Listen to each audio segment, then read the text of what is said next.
Někam teď v tom pondělí, jo. Takže vítáme na...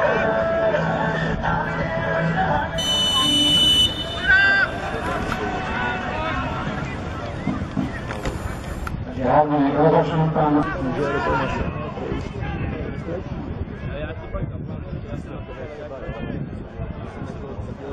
Kamkoliv, když nestačím na hůl, že se mi skládají na ty hůly. Oni to říkají, že to je kosmetický, ta pigmentace a ty dáky. Ty jsem tam zraněl. Ne, on si nechal otevřenou kombinaci po evropských pohárech, o 2 nebo o 3 lidi.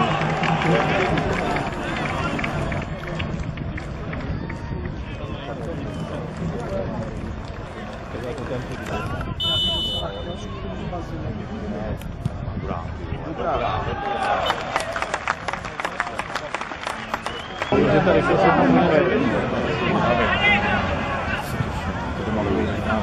hovno,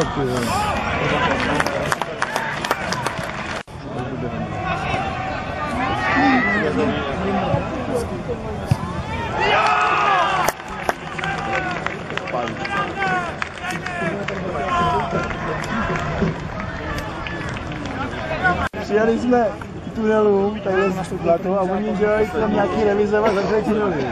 Tak jsem zahnul na kuflivu a jel jsem na smíru. A jak jsem viděl, že udělal to salto. Tak tady horší je, že nejsi rasistou. Když jsme to řekli, červená. Kde nic to nebylo, vole.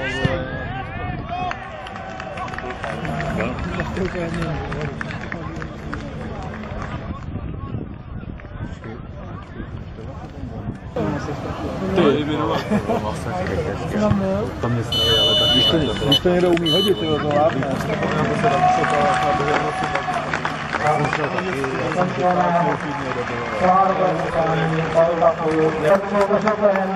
Samozřejmě děkujeme i za velice